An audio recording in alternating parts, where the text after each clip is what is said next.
Crank that volume, turn it way up. Get your weapon, get No one's going to marry you, Haranam. Like, you have a beard. No one's going to date you, Haranam. You have a beard. No one's going to be your boyfriend, Haranam. You have a beard. You are not a preference to a lot of men. And then I'll get except for Wrath of Khan. Feminine men message me, but that's not who I'm attracted to. Hannah, I like really masculine men because I am very soft. I'm so different to what you see, like on TV. You know, on TV. I've never seen you on TV. Have you not? But no, generally you'll see, oh, she's strong. She's, you know, what she's talking about is very powerful. Whatever people say, but then at home I'm very quiet. You know, I'm very feminine. I'm very soft. People don't get to see that side of me. You know. But no, it has been difficult where I wanted to be in.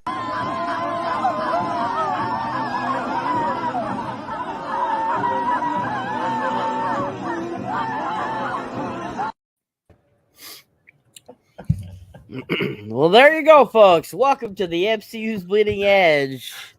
We are live here Wednesday night to discuss the first episode of the new Disney Plus Star Wars series, The Acolyte. So we're going to be talking and discussing The Acolyte tonight.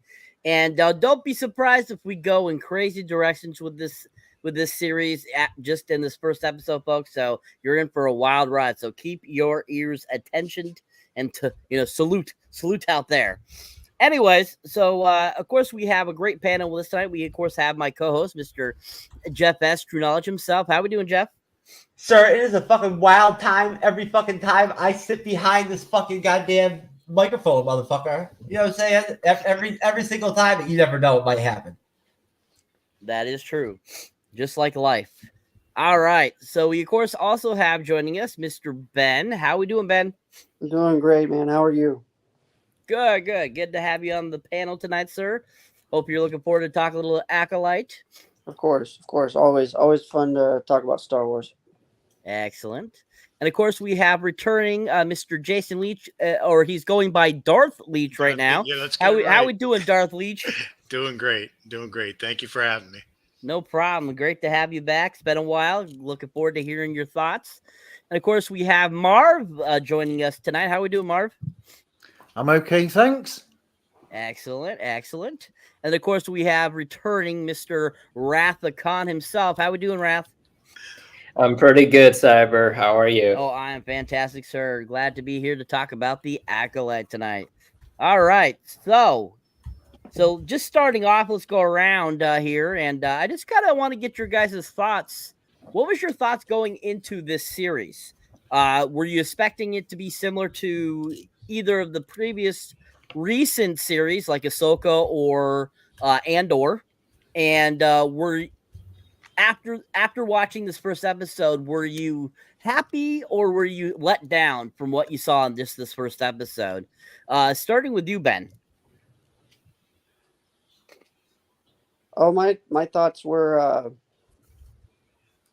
it was a pretty open mind. I tried to keep an open mind. I heard a whole bunch of negative rumors about this show going into it from like all the Star Wars channels, all basically the fan base. But I tried to keep an open mind. I'm always good to watch new Star Wars content. I'm excited about it, and I'm excited to get moving. So, excellent. Thank you, sir. All right. How about you, Darth Leach?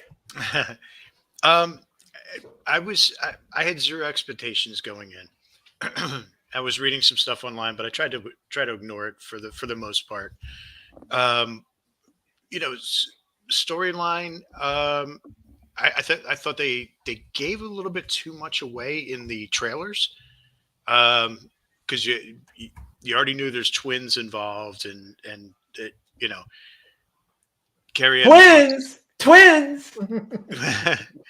So and I like the story. I like where it's going as far as the writing and the cinematography and everything like that. But I think we're all talking about going to eventually be talking about the same thing in this whole Disney over woke thing.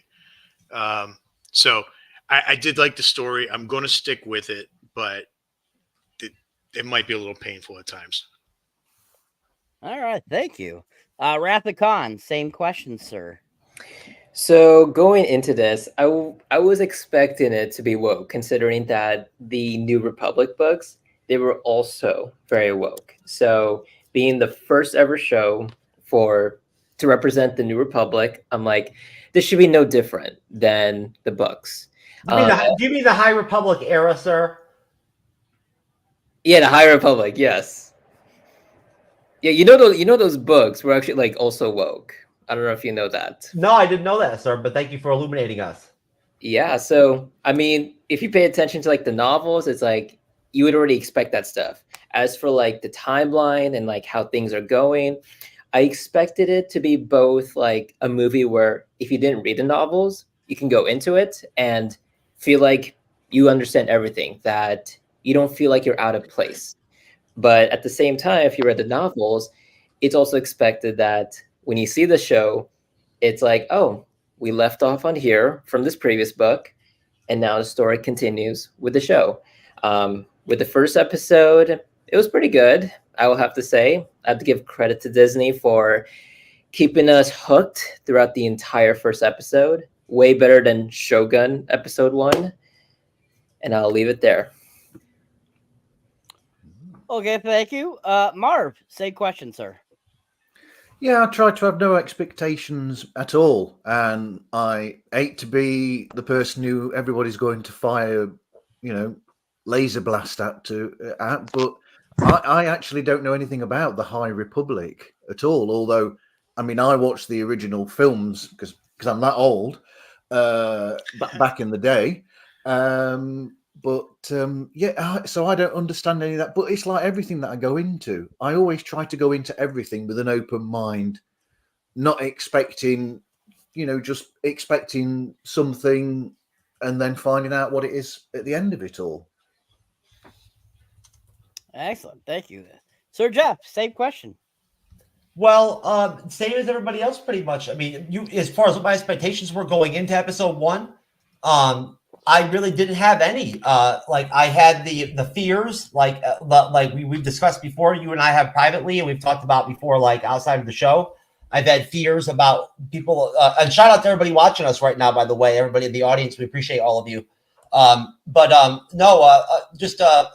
Fears because of the people, the person running the show, and some of her comments and things that she said publicly and whatnot about wanting to make Star Wars gay and shit like that, whatnot. Like, when I heard that, I'm just like, what, are you kidding me? But then like everybody else, you try to be optimistic, right? Like you try to go in and be optimistic, right? And you hope that it's going to be okay. I'll tell you, as a newer Star Wars fan, the first episode almost hooked me a little bit. It did. But then when I gave it a second watch, I saw the flaws, and I was like, this really wasn't all that good. Like, it wasn't not a good start. And I watched both episodes, and episode 2 is not any better than episode 1. So, you know what I'm saying? I'll put it out there right now.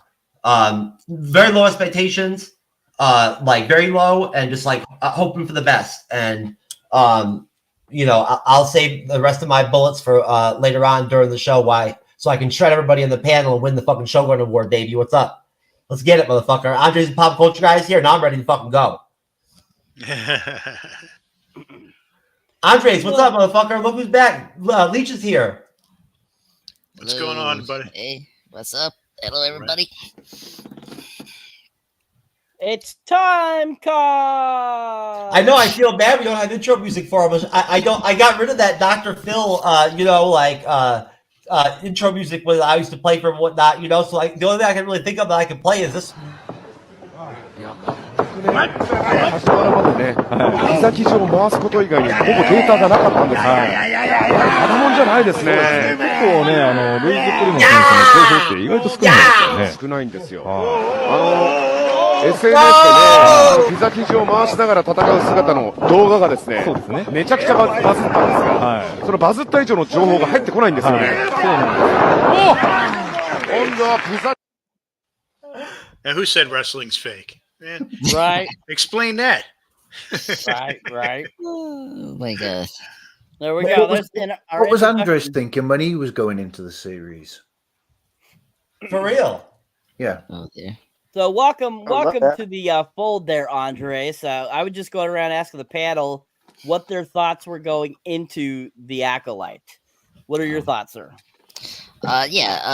Just brief. I mean, I wasn't too excited for the show. I mean, it was just, I think the marketing for this show particularly was probably the worst of any Star Wars show. Like, I mean, the trailers just didn't kind of like convince you to watch the show compared to maybe other trailers that we've seen as of late. And I don't know why. I mean, it was just kind of weird, because the premise of the show is kind of interesting when we get into the full review. But yeah, I just wasn't really excited. I mean, despite really great cast, I was like really excited to see, Daphne King, the actress from the Hunger Games. She played Rue in the first film. So I didn't know that was her playing the main lead. That was really cool. And of course, Carrie Ann Moss from The Matrix and Memento, and then of course the Squid Game actor. So I mean, great cast, but I just feel like the trailer just didn't make me really excited for the show. But seeing episodes, I'm excited to talk about them. All right. Thank you, Time Cop. Good job. All right. So this episode is called Lost and Found, or Lost Found. First episode of the Acolyte, which they did drop 2 episodes yesterday.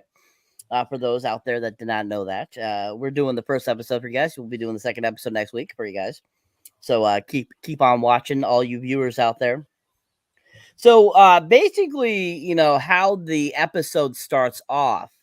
They're on Udea, and we basically are introduced briefly to Indara and into our assassin, who we do not know the name of yet.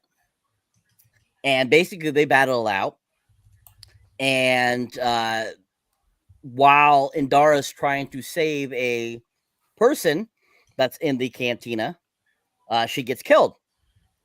And you're kind of like, wow, they promoted this person to be it seemed like she was supposed to be a mainstay of the series. Yeah. And yet they kill her off right at the beginning. I'm like, what the hell are they doing? So we get that death. And then that's when we're introduced to Osha Ray. And that name, OSHA, it made me want to think of the company that does all the safety checks for businesses. The government organization. Yeah. Yeah.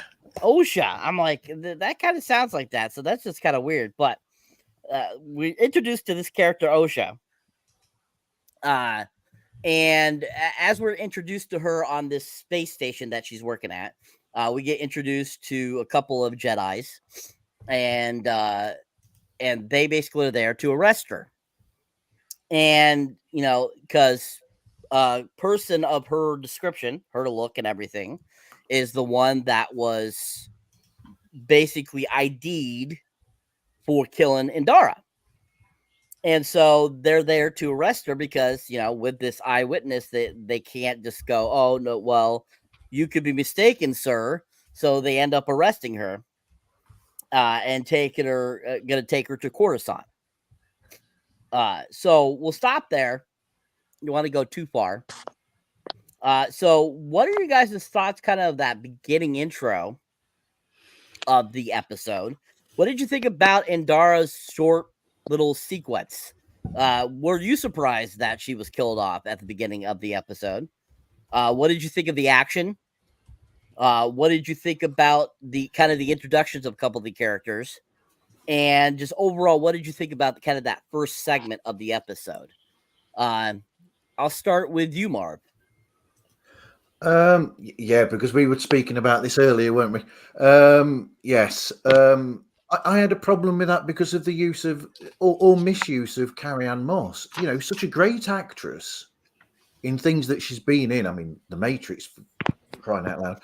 But and then in a sense, I actually thought that what she did there was probably better than some of the action sequences later on in the episode, in a sense, because she's got something about her that she's very good at what she does in this, but I just had a problem with them getting rid of her at the beginning. It's either a really clever bit of casting, or they've got rid of one of the best actors on the show quickly.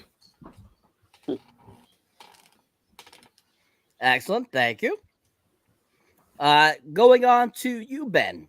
Same question, sir. What did you think about the first beginning of the episode up to when Osha is arrested and being transported to Coruscant?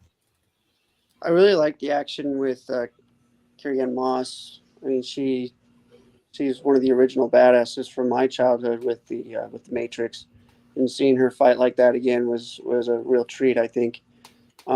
It was very shocking that they killed her off so fast. I was just like, it was also kind of predictable too, you know, the whole Jedi will save somebody when the bad guy will then kill the Jedi because the Jedi is trying to save somebody else. But I wonder the same thing about Marv, like it's either clever or they just really killed off one of their heavy hitters really quick. It could be like a Chernobyl thing where like maybe one of the main characters dies right at the beginning. And we just then get a backstory with it, which is what I'm hoping for.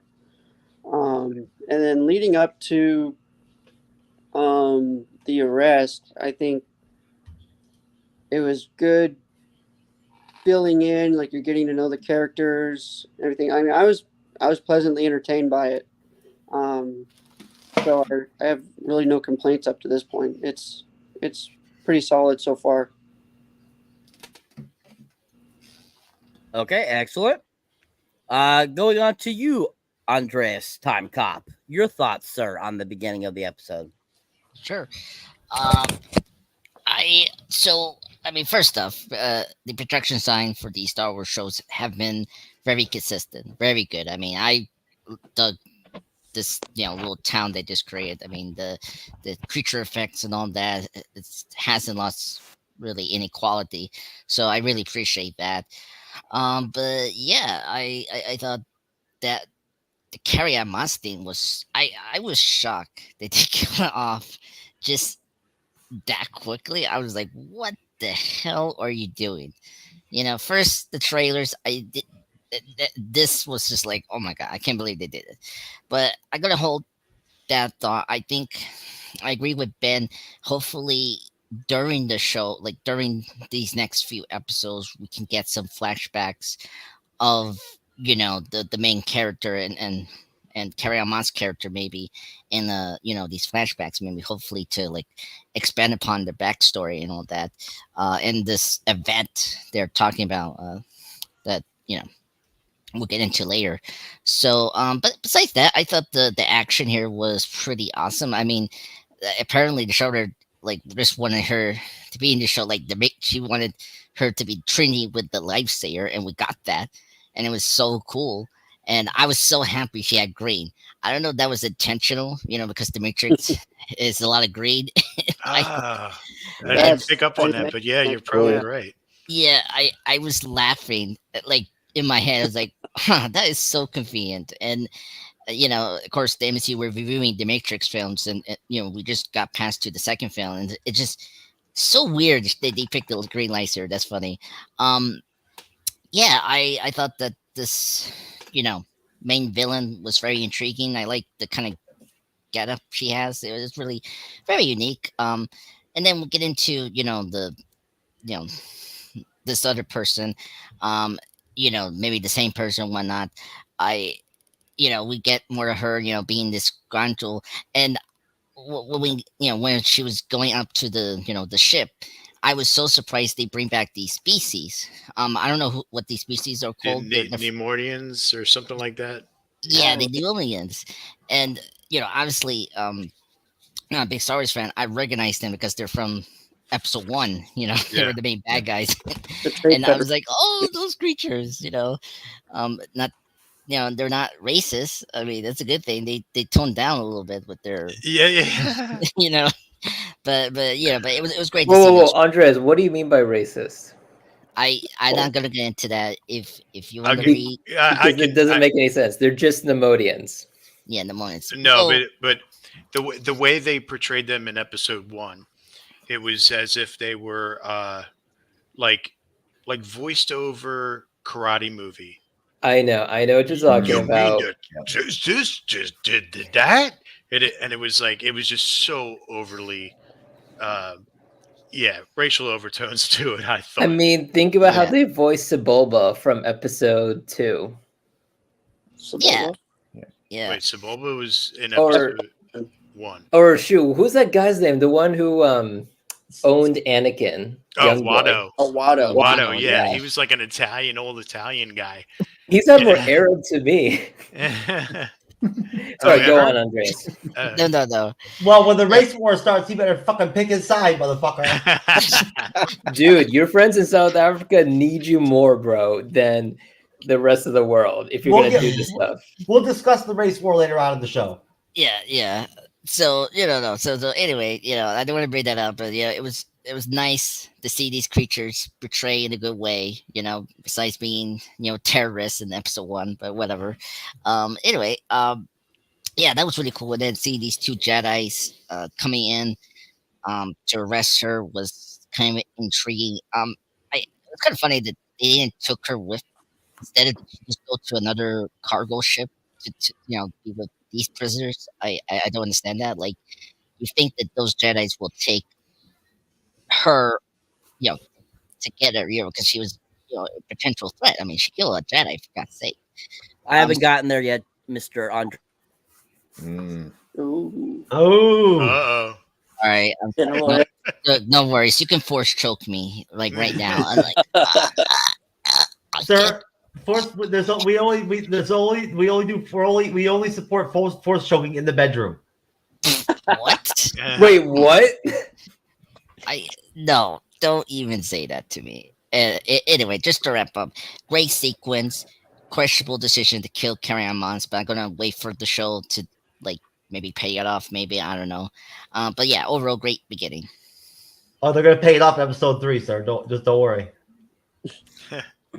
So I hear. Thank you, Tom Andres. So Jeff, your thoughts, sir, on the beginning of that episode? Oh, me? Which one am I? Which little box am I so I can fly my shit over? Look at me, I'm big now. Holy shit! It's like when my extremely tiny penis gets large, that one day out of the year, whatever that one, and I get an erection. Ever since we reviewed She-Hulk, that's kind of similar to what it was like to transform from the little box to the big box. But anyways, so I just want to put it out there right now that after the first episode of Acolyte, literally, and this is surprising for Jeff S. True Knowledge, I actually would not bang the cat-looking Padawan Jedi bitch, right? I would not bang her. All right? This is me we're talking about. I would not bang her because of the whole cat-looking deal to her or whatever does not work with me. And then that Stenberg non-binary asshole that plays the main villain and the hero or whatever, she's cute, but I would not bang her because she's an asshole because she thinks she's non-binary, which is not real. Headland, the executive producer and director or whatever, whatnot, I would not bang. No. You know what I'm saying? And she wouldn't bang me either. So, because she's queer, so which is fine. I respect that, but I'm saying, I wouldn't bang her either anyway. And then that bald-headed green Jedi bitch, Master Greedy. I would not smoke her. No. You know what I'm saying? I just wasn't feeling it. Yeah. So that's 4 right there, made fucking people in the shit that I've already crossed off my list right now. And the one character I would have banged, the one actress I would have banged, right? Trinity for the Matrix, since the whole inspiration of bringing her to the was the Matrix. She's gone. She's gone, so I guess now I got to become a necrophiliac or some shit or whatever, just so I can get some pussy. You could be Ted Bundy. Off this Acolyte shit, baby. I got to become necrophiliac and shit. You feel me? So I don't appreciate that. That's not good, and I'm not happy with that situation. That's not good for your series when I'm having to scratch off that many people off my I bang you list, right? So right there, that's not a good sign for the introduction of the episode, the show in general. It was stupid to kill off fucking Carrie Ann Moss. The whole point of it was that Headland felt that it would set a tone to have Indira die. Felt the character's death set the tone for the series, established the Jedi can be killed, and indicated that the audience assumptions about who is good and bad could be wrong. Right? Moss bonded with Stenberg on set over their shared spiritual background, whatever. So, so literally, like, they purposely killed off that character. She's the biggest name on the fucking show. Yeah. Why wouldn't you want her around for the whole show? Right? Like, she's this badass Jedi Master doing all this, like, force foo fighting shit or whatever, that look dope as shit. She's Carrie Ann Moss. Killing her off was stupid. That was a dumb fucking move. Right? Like, that was one of the main things that was actually, I was into the show about, was the fact that she was in it. Right? Because, like, we're reviewing the Matrix films right now. That's not a shameless plug or anything, folks, but we are. I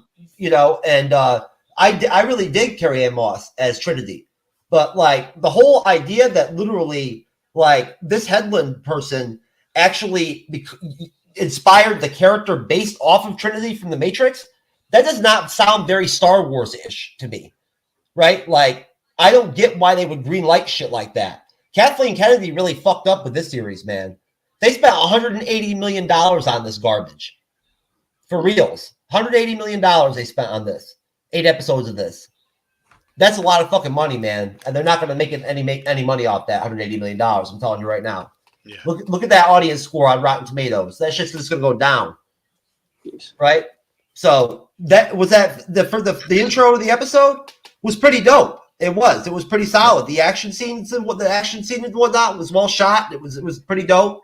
It was all good, but then they killed off this great character right from jump, right? And then the whole episode kind of went flat from there because this Stenberg chick cannot hold it down on her own as a dual character, be trying to be like Oscar Isaac and Moon Knight or some shit. She can't do it. She can't do it. She ain't got that kind of pull, baby. Do you know what I'm saying? She ain't got the kind of swagger, right? To be able to rock that shit both ways, right? Even though she's not binary, she can't rock that shit like that. It don't get down like that, baby. It don't get down like that in Star Wars. So that's all I got to say. Okay, USA, as usual. I'll send it off to Mr. Leach. All right.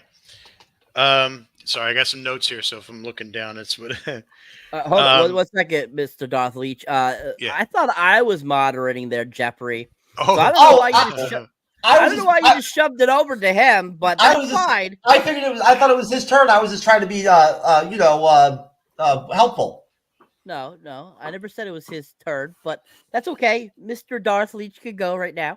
That's fine. He has seniority over Wrath of Khan. Wrath of Khan is a Gen Xer. All right, so You're Gen Zer. Gen Zer. Leach, you're Gen X, right? Yeah. Okay. All right, go ahead, Darth Leach. I thought the death of Carrie Ann Moss's character was kind of like Drew Barrymore in Scream, where they got a big name for this new franchise that nobody really knows anything about. So they get it, at that time, Drew Barrymore was arguably like the hot chick at the time, or whatever you want to call her. She was like the it person. So the fact that they killed her off in the first 5 minutes of the movie was like, whoa, and it just blew everybody's minds.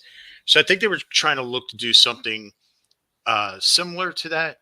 But I did like the parkour and like the Matrix-esque Jedi moves and things like that. I thought was really cool. And I hope to see more of that, especially when they're running up the railing of the stairway. Yeah, it just reminded me a lot of Kill Bill. That scene with the 101 maniacs come in. It just very reminiscent of that. I was very surprised that right away they revealed that there's twins. I thought that there was going to be some kind of Twins. Yeah. Twins. So you see it in the commercial. So it was they already like, told on themselves there. But I thought the reveal was going to be much later. But and the other thing, one thing I caught when the girl was going into, I guess it was May, was going into the village. She stopped at the beginning and bribed this guy and says, "Where is your Jedi?"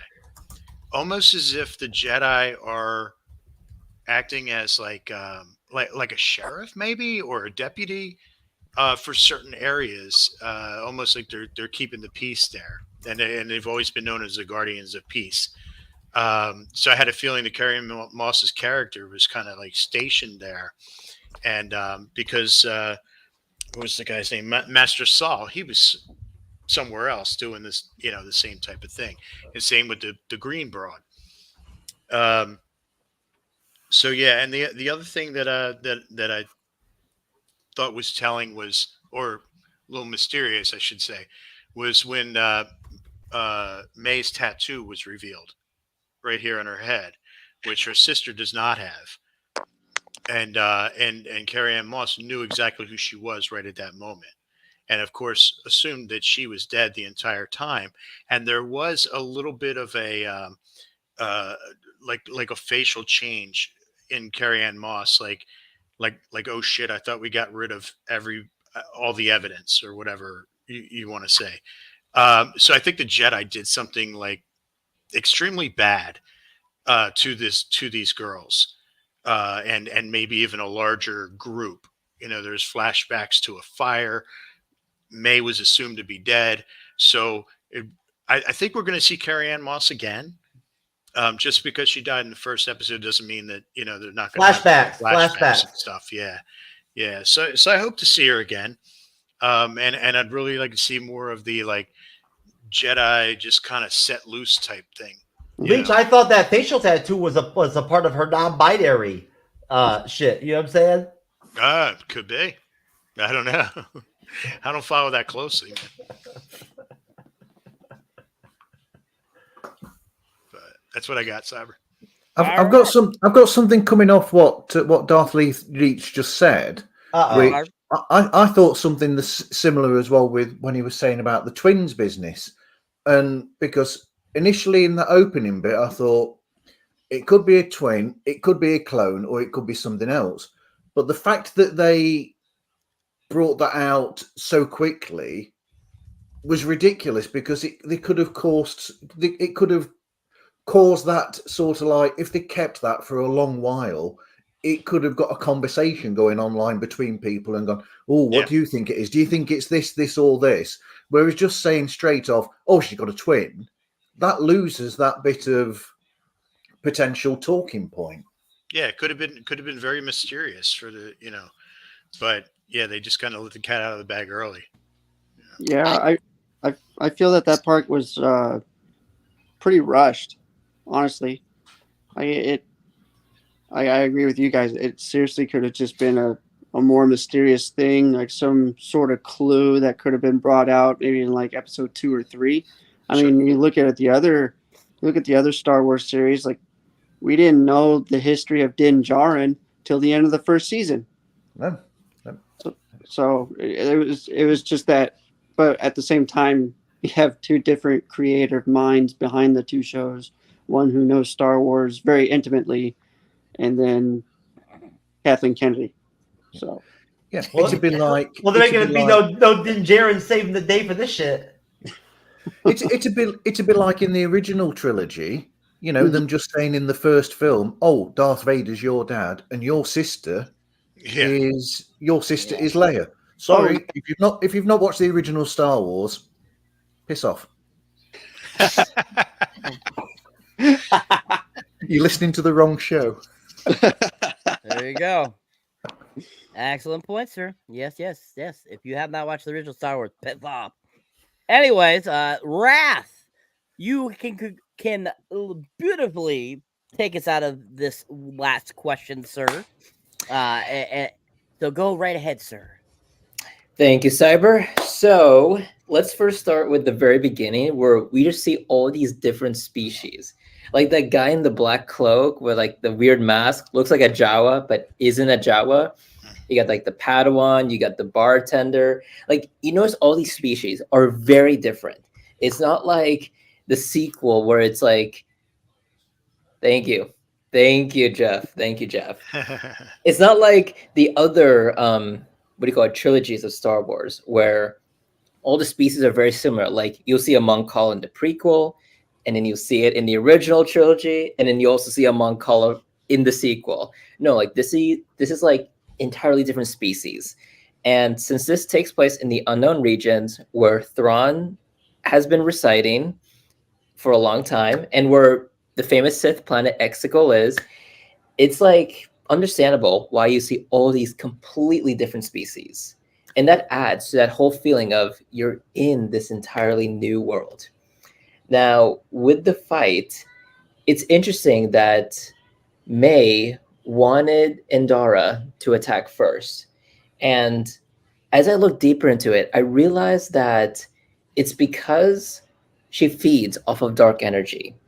And by having the Jedi attack first, she can use that dark energy against her. That's one of the reasons why the Jedi throughout all time, like they avoid attacking first. It is subtle in the other trilogies, but here it's obvious. They state it as the obvious. And throughout the fight, you just notice that there's like a good mix between like you have slow moments and you have fast moments.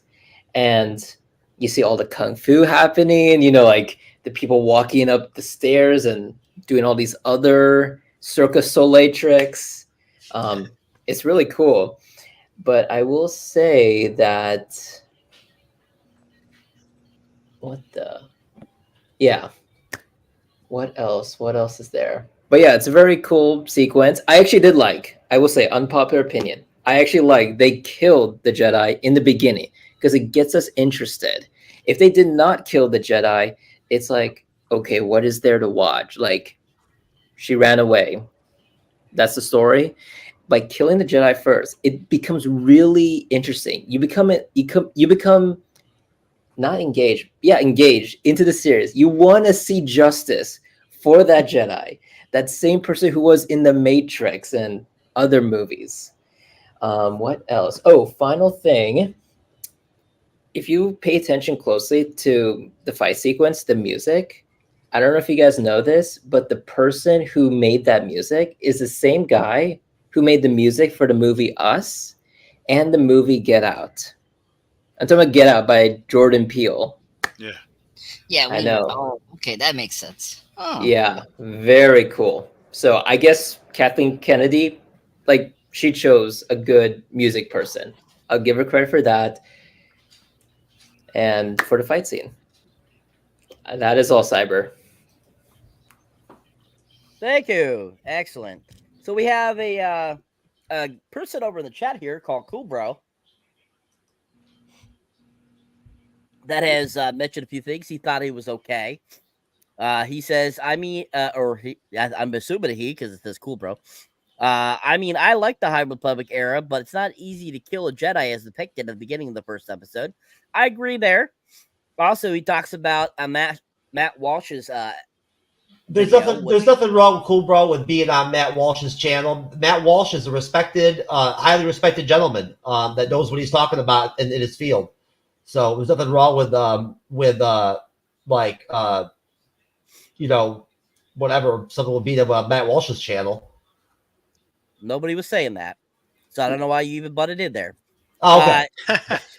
Jesus Excellent. fucking Christ! Will you let me finish my fucking sentence? Good God, bro. Anyways, I'm enthusiastic, sir. Enthusiasm. Yeah, you need to be bitch slapped. That's what you need to be. Anyways, yeah, okay. Good luck with that. I bitch slap you right now. Anyways, so yeah, the Matt Walsh's channel, which I've actually seen the video, there's a lot that she mocks about Star Wars, and she's come out saying that she wanted to mock Star Wars. So yes, I totally agree there, Mr. Cool Bro. And then he says, "It is just me, or did the rocks of the snowy planet feel not rocky?" We haven't gotten that far yet, but yeah, I get what you're saying about there. And he's like, "Oh, sorry, I was just mentioning this video. I was recommending it." Yes, nothing wrong with recommendation. Thank you, sir. Excellent job. Anyways, so great job, guys. Really great. What everyone was saying about how they thought the action in the beginning sequence was so great, I thought it was kind of a mock-up of just too much similarity to the Matrix. I know that they, made Indara very much basically Trinity in Jedi form, and the green lightsaber, I mean, was a complete giveaway. And I thought the action was just a little too, very too simple. It wasn't, I didn't think it was that greatly done, put together. I honestly, personally didn't think that it wasn't a really great shout out to the Matrix.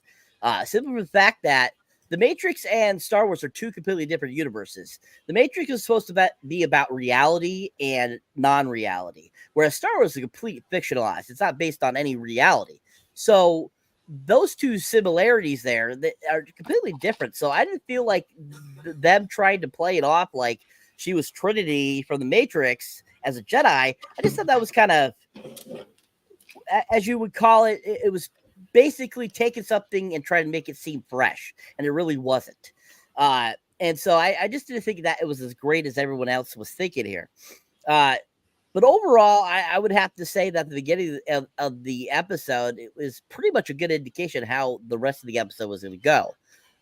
And I definitely agree with Mr. Andres about the lead actress can't lead at all in this episode. I mean, I feel like the whole time I was watching her do like a Second City try or something like that.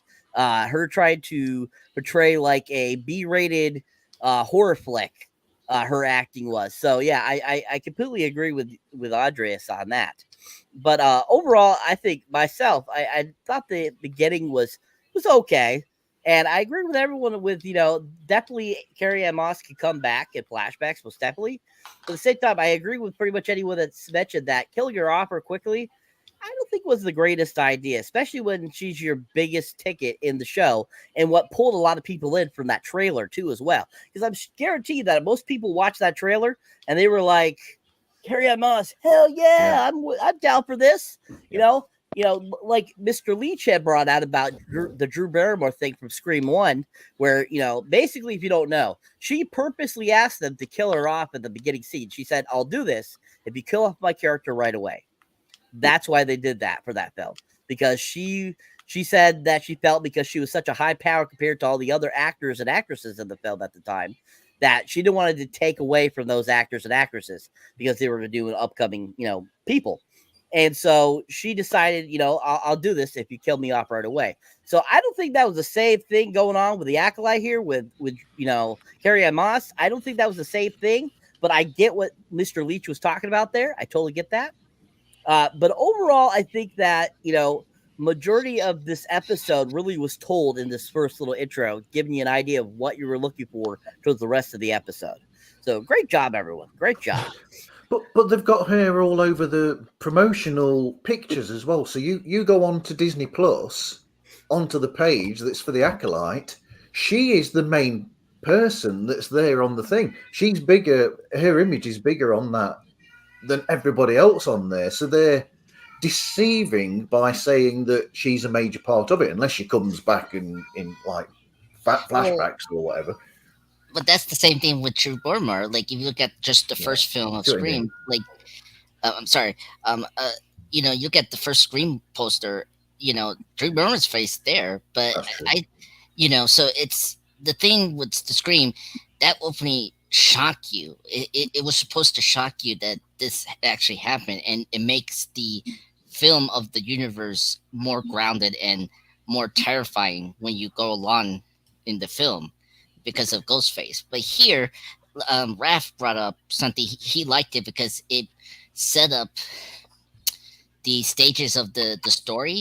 I disagree that, because it's not like Watchmen. Like Watchmen did that with the comedian, and he dies like right away in the beginning of Watchmen. But here, my problem, we'll get into the episode, but my biggest problem, they're focusing on something else that we all don't care about. And and they should focus on the depth on this Jedi, but I have a feeling they're not going to do that. But we'll get to that. All right, great job, guys. And Captain Breeze ass, yes. That is that. Okay. Wow, that picture just gave Jeff 3,000 points. Good job, sir. Now, if it had been Chloe Zhao, you got 5,000 points, but she's next. You chose Brie Larson first, so just FYI. Anyways, great job, guys. Excellent. All right, so another thing I wanted to go over briefly too was the Matrix references in the beginning sequence. Majority of I felt like enjoyed it, liked it, but if you were to look at it as, say, somebody has never seen the Matrix, or if you had never seen any Star Wars films, how would you think you would view it if you hadn't seen that before? Just overall thinking, like, did you think that they mimicked the Matrix very well, or do you think that they could have done better with that? Starting with you, Darth. I think I would have liked to have seen more. We've waited a long time to see Luke Skywalker as, this great Jedi that we all knew that he could be, and we didn't really get to see that until like The Mandalorian. So I was kind of hoping that, they would step up their game and show a little bit more of what Jedi can really do, and maybe they'll touch on it. Later in the series, I don't know, but I definitely would have liked to have seen more from that fight scene for sure. Yeah. Excellent. Andres? I guess for me, I kind of wonder why she doesn't have the other character that killed Carrie-Anne Moss. Like why she didn't have a lightsaber. I feel like it was kind of just weird. Like I get with the first episode review, but if you're gonna do that, like you have to give her something to like fight with. Like it could have been cool if she had like another weapon that we've seen previously in the Star Wars universe. Those like electric sticks that some of the androids use usually, something like that. And plus, I don't know, it'd be kind of nice to see the fight outside. Like it was all in the bar. So you just maybe take them outside, like in the, where they were at in the planet, and like change up the environment to the fight, like like a kung fu thing. Like you're inside, and then after that you exhalate the fight, from other locations. I feel like they didn't do that. Instead, they just stay in this one location, and then that's it. And that was my issue with that scene. Should they make it better? All right, Marv. And I don't know. I think they could have possibly got a bit further with the whole using her, because she is a badass. But yeah, they could have actually gone a bit further with her as a badass. Essentially, it was, if they're going that way with hinting at the whole trinity of it all, then go the whole way with it, I suppose. Excellent. Jeff? What is the question again, sir? Do you think that the Matrix worked well in that fight sequence, or do you feel they could have taken it farther, or do you think they should have put it at all? It worked. The wire work and all that shit and whatnot and all that. Like it worked. I liked it. I liked the force fighting and all that and whatnot. I liked how Carrie-Anne Moss is carried, but she's dead, right? Yeah. But did I like it? Yeah, I dug it. I thought it was cool. I think she was the best actor in the whole show. Excellent. Ben, same question, sir. I would agree with Cool Bro. Like I think it was too short, but at the same time, like I agree with Marv too. I think they kind of half-assed it. Like if they were gonna go full Matrix, then go full Matrix with it. But I kind of wish they would have done a little bit more lightsaber play with Carrie-Anne Moss. Like mix the Matrix stuff in with like what a Jedi would do. And I do like how they did mix the Force into it, but use the lightsaber, man. Like Jedis are known for using the Force and their lightsabers. Like it's, yeah. I mean, they did a decent job with it, but it was still kind of half cocked. They could have gone full Carrie-Anne Moss with it. That's how I feel. Good point, Ben. They definitely could have. They really handcuffed her in that scene. Wrath. I have not seen The Matrix, so I can't answer that question. What? What? Yeah, I've never seen The Matrix. Ever see? Really? You need to. Yeah, you must see. You really need to now. Don't worry about the The sequels. first one is a necessity. Don't bother with, if you don't want to, don't bother with any of the ones afterwards. But that first one is a perfect film. Yes, it is. Yep. I mean, I like the sequels too, but they're not as popular. You could have had your opportunity, sir, and been on the movie reviews. Even Cool Bro says you should watch The Matrix, Wrath. Yeah, look at that. Even Cool Bro. Oh, Raph, you're setting yourself up badly now. We're gonna make a joke about you. It's like this man had to watch The Matrix. Bro, I swear, it's like the last time we did the live, we had this Ira guy roasting me, and now it's Cool Bro. Oh my god. I think we got to get Cool Bro on the show. And Ira too. Yep. All right. Excellent. Thank you, guys. Okay. So, as we return to the episode, so where we had left off, Miss Osha was being transported to Coruscant. Between her getting handcuffed and placed on board, we get introduced to Master Soul, who is her former Jedi master or teacher, and she used to be she used to be his apprentice. And basically, we get kind of that little scene there, get introduced to him. He has a conversation with another character that is a Jedi. And, basically is, kind of told about, what's going on with her, all the kind of stuff. And basically, he hears this and he's kind of feels like he needs to go into action because of it. Then we go back to her being transported. Where this is where Mr. Andreas was telling us about her in jail. And while she's on the ship being transported, the other prisoners say, "Hey, we're going to make a break. You want to come with us?" And she's like, kind of like, I'm not sure type of deal. And basically they end up being able to escape. While they're doing this, everyone is escaping on pods. And there's another prisoner that seems to be, I don't know exactly what that thing was in his mouth or creature or whatever, but that apparently was kind of like his binding of some sort. And she basically helps him get released. And he ends up still in the last pod, and she crashes onto the planet in the cruiser, the transportation that was taking her to Coruscant.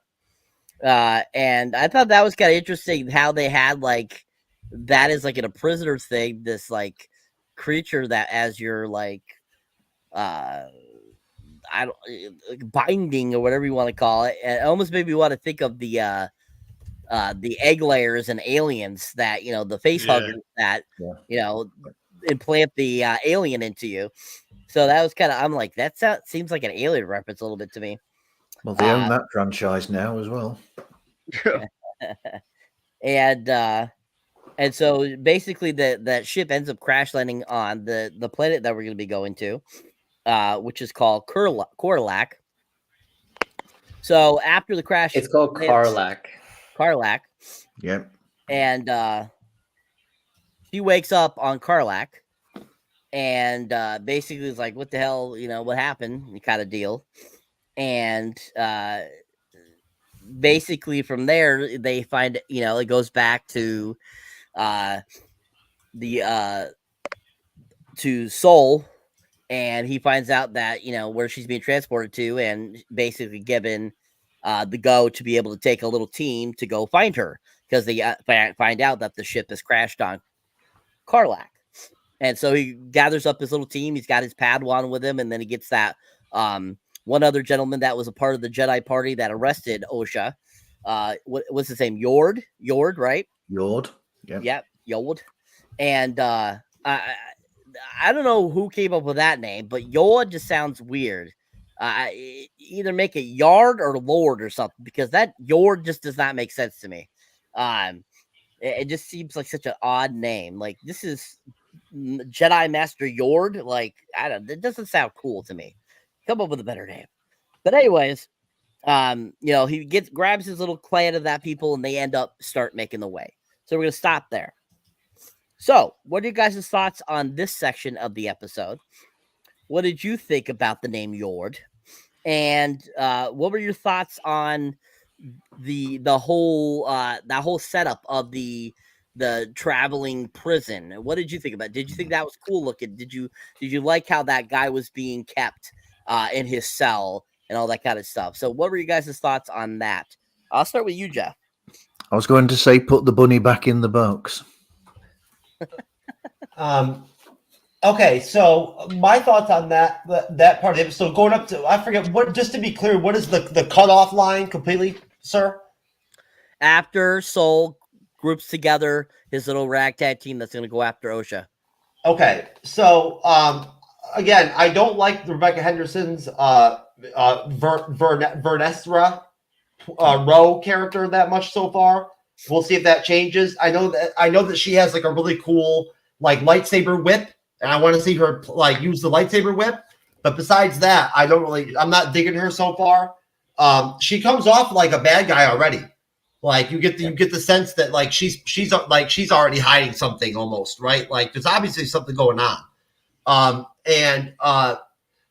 Honestly, it's so funny that when you actually look at the description of like how Hedman or whatever her name is, laid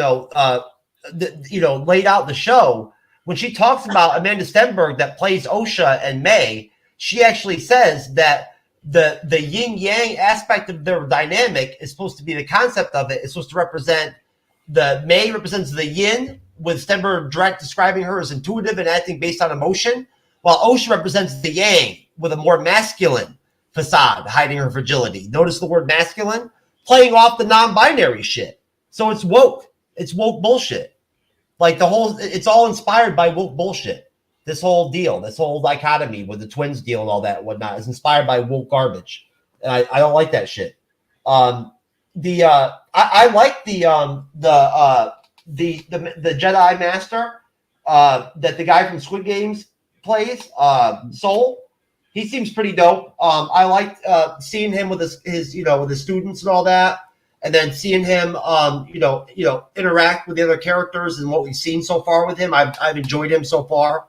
Besides that, I really don't have much to say about the scene on the prison ship, really. I guess the little parasite deal was kind of cool or whatever. Besides that, not really much to say about that. How she survived that shit, I really don't even know. But either way, and then again, I'm not feeling the whole like cat girl deal with the Padawan. I'm not feeling it. I'm not digging it. Whatever alien race that is, I'm not feeling it. So that's where I'm at. Okay, USA, baby, let's go. Okay, USA. All right, good job, sir. Another 5,000 points for you, sir. Great job. Still, though, I have to say Marv is in the lead with 1,000,000 points just because he's so cool. Anyways, coming in next, let's hear from Mr. Ben. Your thoughts on that section, sir? That section, I really like Soul. I have to say, I like Jedi Master Soul. It's all about Soul. Yeah, right. He kind of reminds me of like that.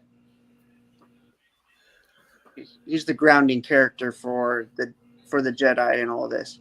Like he gives that original Jedi feel. I don't know if I'm making sense, but that's like the actual Jedi that you would expect to see. And then like with the with the jail scene. I mean, it was kind of cool. That parasite thing was new. I like all these new different types of creatures that we keep seeing throughout this thing. But it just seemed like the action was okay. Trying to think too. The crash was really interesting. How basically she just survived by putting on her seatbelt, and then just crashing it, going like no brakes, no nothing. It's just a full on crash with no explosion, and she's magically okay. But yeah, it was a little interesting. That part was weird, but the rest of it, I like Saul. The chemistry between Yord and that other Padawan is kind of weird, but we'll see how that pans out. Like I feel like they're trying to make Yord look like the dumb comic relief, even though he was very serious when he was making the arrest earlier on. And he seemed pretty put together, but then all of a sudden he's turned dumb. It's weird. We'll figure it out. I hope it pans out, but it's a little weird. Excellent, Ben. Thank you. Before we move on, how about we share the trailer real quick to kind of give people an idea of what we're still talking about here, and then we'll move on with the questioning. If you have that ready, Jeff, we will watch it, sir.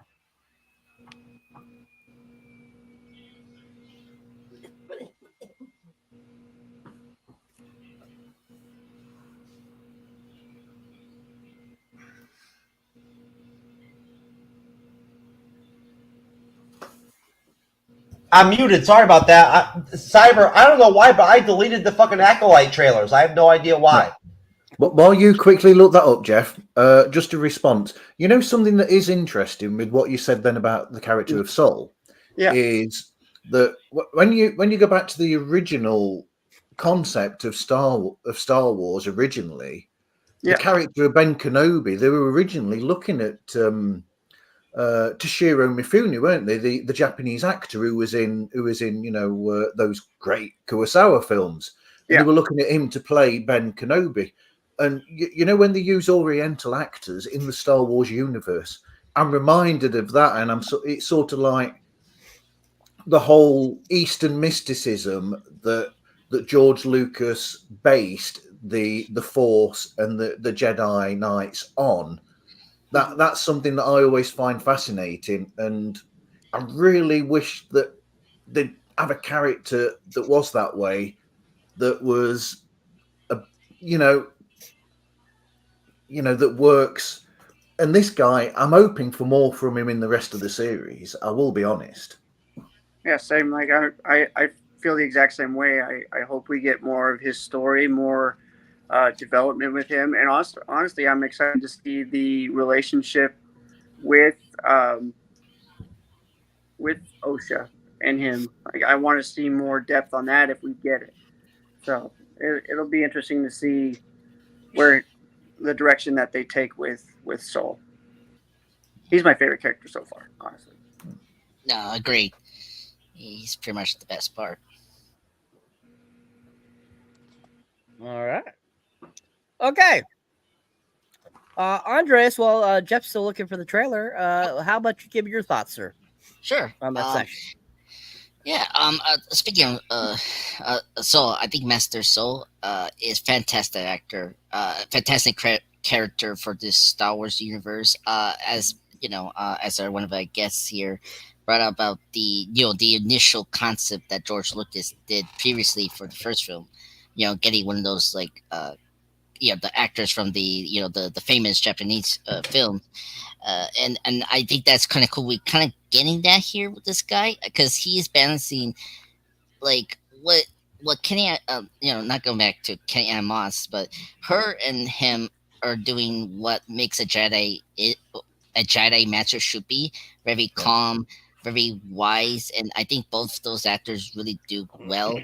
And where compared to these young actors, I think this is the first time we're seeing like young Padawans in the field work. I mean, we only saw that briefly with young Ahsoka in the her show like a year ago, and that was it. And I don't remember in any of the prequel like movies. Like this is the first time I'm seeing like now young Jedi's join with the the masters, because usually you're with two adult masters, two adult Jedi's sometimes when you see the movies or TV shows or the cartoons, right?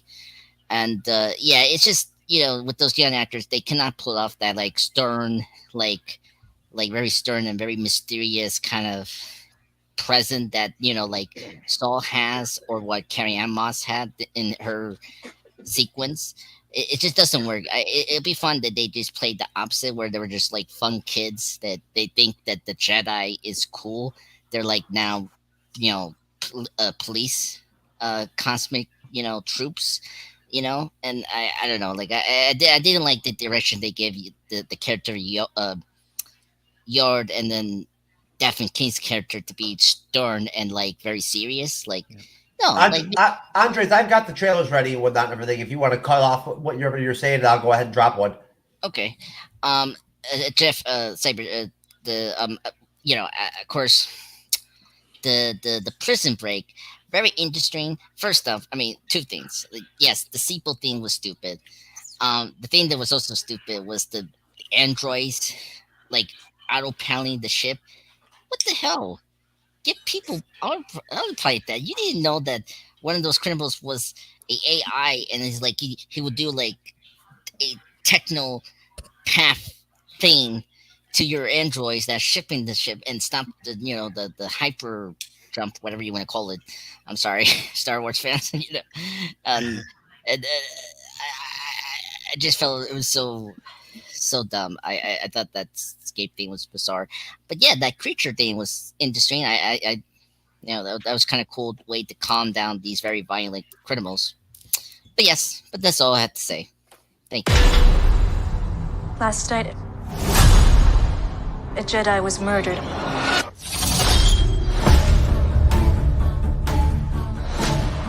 The Jedi justify their galactic dominance in the name of peace. But that peace is a lie.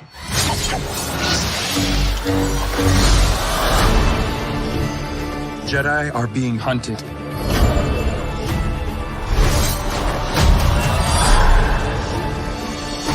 She was my student. I trained her. Let me be the one to bring her in.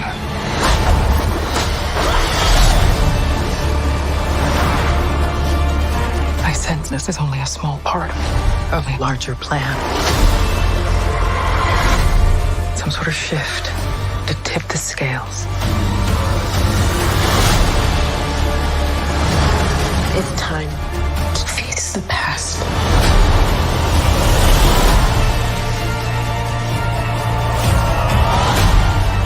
Destiny is not decided for you by an anonymous force. If you want to pull the thread and change everything, then pull it.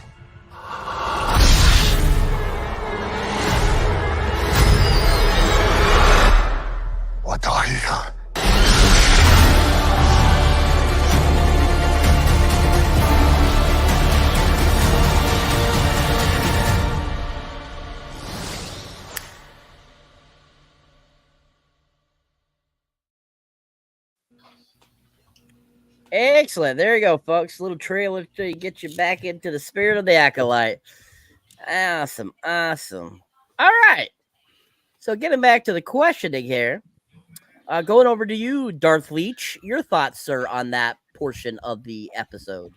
Yeah, I actually thought that was kind of filler, and I definitely did have issues with the spaceship crashing, and that she comes out unscathed, not even a scratch, and if you notice when she wakes up, she's not in that seat belted in anymore.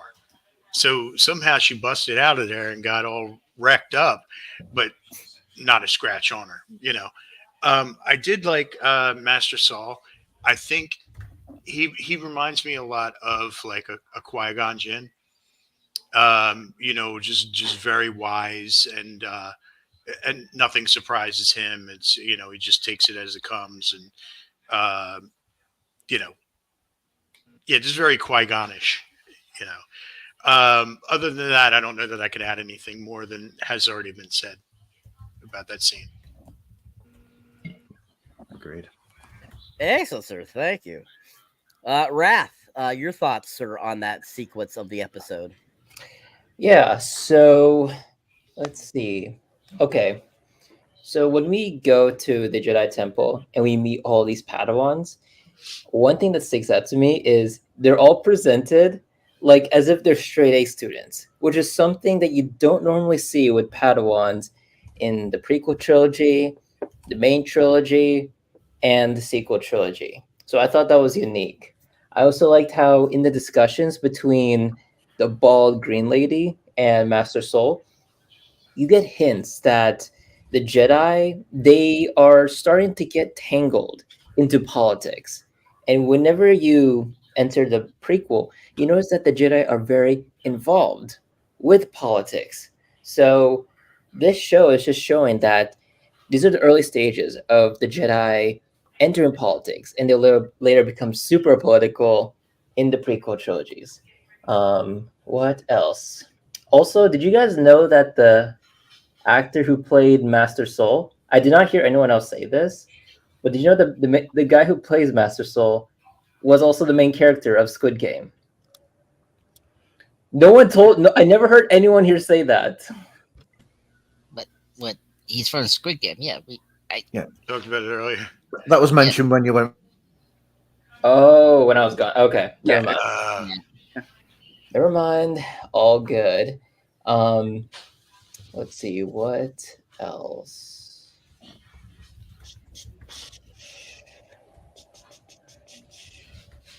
Okay, let's see what else hasn't. Oh, Karlach. Did anyone mention that Karlach was first shown in Clone Wars? No. Yeah, so actually Karlach was first shown in the Clone Wars series in, I believe, season 3. And in that specific episode where we first see Karlach, that's also the first episode we get to meet Bo-Katan. So, like, where we first see Karlach is when Bo-Katan officially enters the Star Wars universe. Very cool. Yeah, and that's also where Ahsoka has her first kiss with her crush. What's his name? The politician guy, Lux. Yeah. Cyber, did we also get to the part where they see the twin in a vision? No, not yet. No. Only the crash scene. Just to the crash. Yeah. The crash. Yep. Okay. What else? Including the prison, or did we include the Jedi prison part? That part was the prison. Yep. Okay. Did anyone say that this is the first time that a prison is shown in the Jedi Temple? No, nobody mentioned that. Temple? Yeah, this is the first time. Oh, because the only prison thing that we saw was the ship, ship, right, guys? Yeah, the ship. Yeah, it was just the ship. Jedi Temple prison. Okay, but no one mentioned that this is the first time we see a temple in the Jedi Temple, a prison in the Jedi Temple. No, this is the first time. This is the first time, yeah. Yeah. Okay, cool. And then finally, did anyone mention that, like in The Mandalorian, this prison ship also made the mistake of not adding a Jedi in the prison ship to guard the prisoners, and that eventually led to, like, you know, the chaos that you later see. Yep. You missed. Was it Jeff who mentioned the AI person who could control AI or whatever, and they'd accidentally, stupidly got him on a ship that was being controlled by robots that obviously they could control because they've got the ability to control the robots. And I think that was Andres. Yeah. Was that you, Andres? Yeah. Yeah, I brought up. Yeah, it was weird. They did, stupid, very stupid. Saves having to pay cast. Yep. Okay, cool. That's all I have to say. Okie dokie. All right, down to you, Marv. Your thoughts, sir, on that sequence? I wish they'd have had, John Malkovich on there and all those other people from Con Air, because that would have been a much better prison break, to be quite honest. Because I just thought it was a bit, yeah. I didn't know whether it was necessary or not. I thought it was just, what was the point, really, to that section?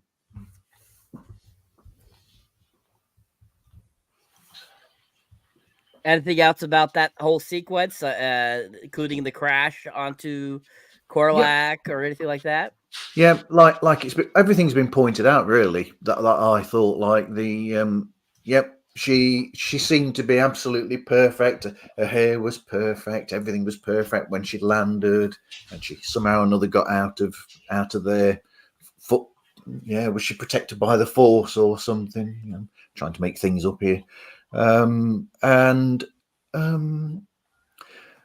thought that when I'm going back to the originals again, when they made the first Star Wars films, there was a bit of grime and dirt there, and I thought this series, this when they go to the Jedi Temple, it's a bit clean, and the kids are all a bit perfect, and it's a bit sanitary, shall we say? I mean, it makes sense. I mean, we're like, remember the original Star Wars was like after the fall of the Jedi. That's true. So it makes sense in the prequel that it looks shiny prior to the Sith ordering 666, right? Whatever it was called. Yeah. That he execute the Jedis with the clones. But that green character as well, she's already there's something about her that don't trust her. Then it's that sort of thing where there's no build there for that character either. It's almost like as soon as I saw that character and heard the way that she was, I was thinking, there's going to be a twist in this, and she's going to be a right bitch at some point later in the series. It's just the way that it is, and it's another one of those things where they could have had a thread that they pull on during the series, as opposed to her being that way straight away. Yeah. Thank you, Mark. Excellent. Yes, I'm sorry. Andres. Yeah, there's one more thing. Daphne King's character, her creature. Do anyone knows what type of creature she was? Apparently, I was looking at my notes. It's from the Return of the Jedi. Like, we saw one of those creatures in one of the films. Her creature, or like what she actually is? Yeah, as a species. I'm sorry. You know what I mean. Wait, which one again? Daphne King, the panda, the apprentice that's now with Master. Yeah, Master Soul. Oh, that's a new species. Did you just call her a panda? No. Padawan. Or whatever it is. Yeah, whatever she is. Yeah. Okay, because I don't know. It's funny because apparently her species is one of the species that look like her is one of the background character from the Return of the Jedi. But I had to double look at that. But I don't think so, Andreas, because a lot of these people are actually new. Like, that's what the show is. Okay. Yeah. Okay. I just want to make sure because a lot of unfamiliar creatures I've seen so far. But that's nice, which is nice. Lots of diversity. Oh, so much diversity in this show. Let's not even get it. Let's take it around the panel here real quick about that a little bit. So, did anybody else catch on that as soon as they showed the show, that right off the bat, it's mostly females? 2, we don't really get to see any other dudes until we see Soul. Sorry, until we see Yord. But do you also notice that there's a lot more female Padawans than we've ever seen before?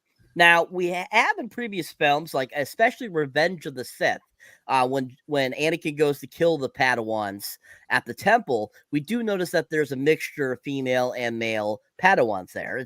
There has not ever been not a female Padawan or anything like that. But I feel like this is the most I've seen female Padawans ever in any of the Star Wars universe, any type of show or TV or movies like that. But if you notice, We don't see any, I've seen a few other people mention in comments and so forth. We don't ever really see a white male, really, until the prison scene, and that's even brief.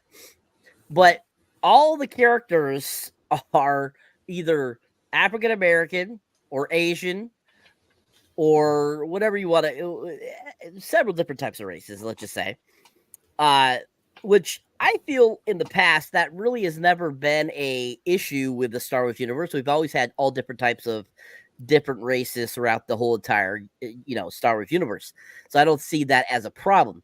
So why do you think it's so prevalent in this series? Or the question really being, did you guys notice that? And what are your thoughts on that, really? Starting with you, Ben. Oh, I noticed it. Honestly, I would say I noticed it and then I just move past it. It'll be like, huh, well, I guess that rumor was true, but I'm just gonna keep watching and see what happens. So that's my take on all that. Okay, Andres. Yeah, I mean, I noticed that as well. I had to agree with Ben. I had to. We'll see what the showrunner does. I mean, so far it hasn't gone to that like cancel culture territory for all of us, and it hasn't been that bad. And I don't know. It's just tough. I like you do want people to see, see themselves in these characters. Star Wars is a big thing, but don't try to force it. And I think that's my main thing. I just hope the show is good. I agree. I would agree with that. Like, no need to force anything. Star Wars has always been a very big universe, big franchise, multiple races, multiple species. You don't need to diversify Star Wars. It already is. So you don't really need to force it at all. Yeah. Thank you. Marv, your thoughts? Yeah, but then again, that's the way that a lot of shows are going nowadays. Anyway, I mean, with Wrath being here, he will see the same with like the Star Trek universe, where they've had the same arguments about that with some of the specifically with Discovery. Yeah, they have too, Marv. But I'm sort of like trying to get past all that and see what there is of the series, because we've all seen things where it's just like these sort of people in this film or this sort of project, and we've just taken it for what it is. So just see where it goes, I suppose. Okay, Darth. He's muted. You're muted, sir. Still.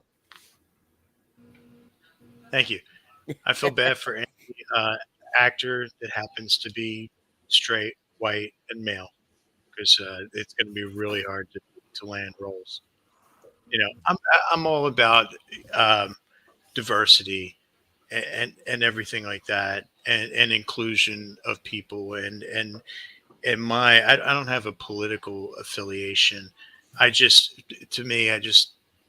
want people to leave people the fuck alone. Let them do what they want to do. Yep. That being said, this is like Disney is just taking it like over the top. I mean, there's a way too much wokeness right now, but they're like the extremists of wokeism, and it's really showing now. It's really taking away from good storytelling. Yeah. Because it's just because the focus is not on the story. And if you want powerful female heroines, okay, look how they did it with Aliens all those years ago. And it wasn't like, look at me, I'm a woman and I'm strong, it was just, that was Ripley was her name? Yep. Yeah, it was Ripley. She was badass. Go sticking with Star Wars. Leia, no issues. badass. You know, all this other, so it can be done without having to like jam it down your throat. You know, even Mon Mothma was badass in Andor. Absolutely, yeah. Well, in Rogue One too. Like, I mean, the main character there, she wasn't over the top. She was just a good, solid character. So they can do it. It's just wow. It's so bad. If they go in the inclusivity way, then they need everybody in these things, no matter what. So you have straight, you have gay, you have whatever, all these different, you know, non-binary and all these things. Have all of them. Don't just sort of go, we'll have all these, but we won't have this straight blah blah blah there. Have everybody in there and include every type, you know, gender or whatever it is there. Yeah. Agreed. Thank you, Doth. Jeff, your thoughts, sir? Well, you know, when the race war starts, just to be clear, I'm not going to know who to, like, which side to rep, because, like, you know, as I've stated clearly on the shows before, and now with Amanda, what the hell's going on with the audio? There's like some like weird noise going on or something all of a sudden. I don't know what the hell's going on. But anyway, so I was going to say is, if Amanda Stenberg or whoever can be non-binary, then I can be multiracial, transracial, right? I exclusively said here on the show before that I am partially Mexican, Wakandan, and Cuban as well. You know, because Jeff, is this based on ancestry DNA results or this is based on smashing my way, like, for smashing so many chicks from like each like group, you know what I'm saying, whatever, to where like it rubs off on you, like, you know what I'm saying. You ever heard about that science? Yeah, like you become like, you know what I'm saying, you become like, you get I thought it's the other way around. You get a little Wakandan in you. You know what I'm saying? Like, you know, when you smash enough Wakandan queens. And so shit. you give Wakandan stuff to other girls then. So it's kind of like you are what you eat kind of deal. Well, there you go. So, you know, so I can be transracial. At that point, I got to figure out whose squad I want to who I want to team up with for the race war, because I am Caucasian, obviously.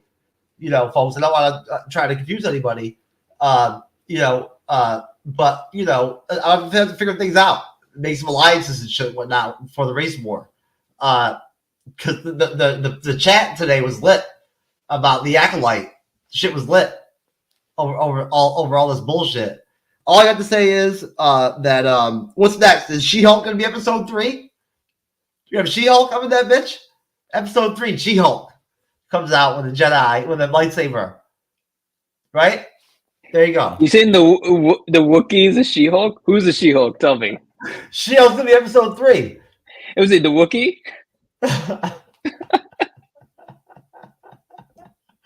That's all I have to say. That's all I have to say, folks. That and Chloe Zhao has endorsed the series. Well, that's good to know. Thank you, sir. All right, Wrath. What do you think, sir? So I think the whole approach with diversity back in the early days with Disney, whether you have the Aladdin movie, you have Mulan, like that was just like great. It's like it's not forced on you. Like it's based on like actual stories from different cultures. You're not rewriting history or anything, and it was great. And now it's like they're kind of like shoving it in. At least they haven't like changed the races of like other characters like Anakin Skywalker and stuff. You know, not like what's going on with like Romeo and Juliet and stuff. But I mean, yeah, as Ben said, Star Wars has always been diverse. They even go the furthest and the coolest way by like having all these different species like Mon Cala, Nemodians, Geonosians, and so on. The thing that I liked about the other Star Wars shows that this one was like a big, you know, what do you call it? A crash, you'd say, is it's just how everything just feels unnatural. And then the more that you look deeper into like what's happened during the production, it's like, yeah, this is iffy, you know, like this is entering uncharted territory for Star Wars, because all the previous series from like Ahsoka, Andor, etc., it's like they don't force this stuff onto us. It's just like normal. You know, it's like we recognize his characters, just go along with the story. You know, they did add diversity along the way, and they did it in a way where it's like natural. You know, like, oh yeah, just a new soldier, new spy, stuff like that. But look, I'm optimistic. You know, like this is a whole new canvas. You know, they can do whatever they want, and it's going to affect how this new prequel is going to be made for the future. You know, so what they do now has drastic impacts down the road for this brand. I didn't, the main thing I did not like about the actors they chose for this series was these people don't even know about Star Wars. Like, these are people who they think like Anakin Skywalker blew up the Death Star. Like, are you kidding me? And I think that is the big issue with the casting, not the whole like, oh, you know, there's nothing of every set. So, I mean, hey, we'll see. I have an open mind. We all have open minds. Would you bang that cat chick, the Padawan cat chick? Would you bang her? Hey, Jeff, I'm not a sex maniac like you. Okay, so I'm not talking. It's a simple question from one gentleman to another gentleman, sir, on the panel. Bro, I'm not a pedophile. Would you I'm not bang? a pedophile. Would you bang the cat chick? Dude, I'm not a pedophile, bro. So no. What do you mean a pedophile? How do you know that Dude, she's under 18, bro. Jason, she's 19. I looked it up today. Look, bro. Wait, you talking about the actress or like the actress? Bro, it's space. It's space. Okay, so the bro. actual character Hold is on. actually below 18. Raph, because listen, bro. what? No, sir. I mean, listen. I've explained this to motherfuckers before, bro. It's space. There ain't no fuck laws in space, motherfucker. You know what I'm saying? Right? It's fucking space, bro. You know what I mean? You can just do whatever. You want to fuck that cat bitch, you fucking bang her. Hey, is that why you made that one comment during Mandalorian about how like Grogu has sex with Bo-Katan? Is that why? Did I say that? That sounds like something. Yes, you did say that. I remembered vividly. Andreas, you remember that, right? Leech, Cyber. I wasn't in the Menlo, so I was in the Ahsoka. Yeah. No, but Cyber, Leech, you remember that, right? Like he talked about that. You know how many things Jeff has talked about fucking? It's all blends together, sir. So I'm sure you probably mentioned at some point, but it's Jeff. Who cares? I know, Jeff the sex You need a maniac. Wikipedia page with all this stuff on there. My God. Like how like that one time Jeff was like proudly saying, I love the bang trannies. If you don't like the bang trannies, give them to me so I can bang them. I never said that. That never happened. Yes, sir. you did say that. Yes, you did. I do remember. I never forgot said. the show. I know you said that. I never said. Give me your porn, your broken trannies. No, you or said whatever. that. Like, You said that, bro. I never said that. I don't want. Yes, those you trannies. did. No, I Yes, don't want. you did. I don't want those trannies, bro. Are you sure? You said that. I remember. You said it very proudly. I'm all about diversity and inclusivity, sir, but I don't want those. I don't want those downtrodden trannies. Bro, like how you're saying that podcast, what is it, Jermaine's podcast? What's the name of it? The one that I played at Starbucks. It's yeah, Trekker's Delight, sir. Yeah, you guys talked about fucking aliens. I talked about fucking an alien. Yeah, like you were so interested in doing that. Like, all right, is that everything you had to say about that, Raph? yes, because Okay. Jeff interrupted and we got tangent. Yeah. All right. Okay. Great job, sir. Everyone, great job. Great job. All right. So let's conclude this wonderful episode. Not talking about tranny sex here, most definitely, you know. no trannies tonight, baby. No. So tomorrow night. All right. So where we left off, so OSHA had just crash landed on Karlak, and with no scratches or anything on her, she was completely fine. And like everyone said, how the hell did that happen? Like, that seems odd. But anyways, I'm sure we'll find out about that later on. Godzilla -1.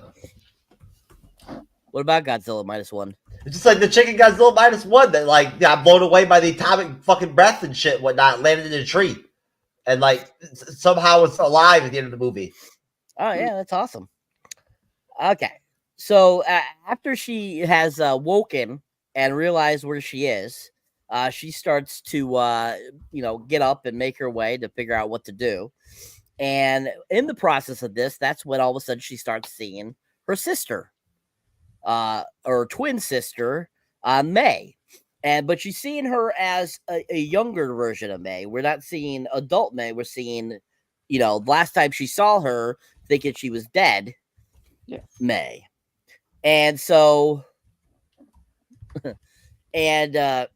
so she starts having visions, is talking to her sister, and basically they kind of have like a conversation, and as they're going through the conversation, they keep kind of going back and forth to different places, kind of giving her an idea of what's going on a little bit, trying to reel Osha in and let her kind of know what's going on, that it's May that's behind things. And so we have that, and then we go to see that Soul and his group are making their way onto the planet Karlak as well in search of her. And so as they're searching for her, she starts to run through the planet, and while she's still kind of having visions of her sister. And so as she's trying to run away, they're going after her. She basically ends up getting to a dead end that is a cliff, basically. And that's when the other group, pops up to where she is. And as soon as she sees that it's Soul, she's like, Soul, like, this is me, I want to do this and blah, blah. It's like, and he's basically like, well, you just need to come with us and we'll get this all figured out, basically. And all of a sudden she basically starts to slip and fall over the edge, and he uses the force to stop her from falling. And basically force pulls her back up, which that's one thing I have never seen in a Star Wars, I feel, is somebody pulling somebody up with a force. I've seen them push people away. I've seen them stop people from falling, but I've never seen them pull somebody with a force. That's one thing I've never noticed in any of the other Star Wars films. Maybe I just don't remember that it has happened before in other Star Wars things, but I don't recall them using it to pull somebody. They did in Rogue One. Darth Vader like pulled that dude up onto the ceiling and like slashed him during that epic hallway scene. Yeah. Good shout, Ben. Yep, thank you. Mm-hmm. And it basically pulls her back up, and so after he saves her from falling, basically, it cuts to basically some over talking to some and all of a sudden we see May walking towards her supposed whatever master she has. We see him far away, and he's basically talking to her through the monologue, and basically that's how the episode ends. So what are you guys' thoughts on the conclusion of the episode? Who do you think is her master there that's teaching her the dark arts? Any clue to who he might be, or any foreseeings to who he might be, especially if you've read the books? And what did you think about the graphics in the episode? What did you think about that type of thing? Did you think it looked good? Did you think it looked movie quality, or did you think it was pretty like low budget TV CGI and stuff like that? Starting with you, Andres. Oh, okay. I mean, the ending was okay. I thought that,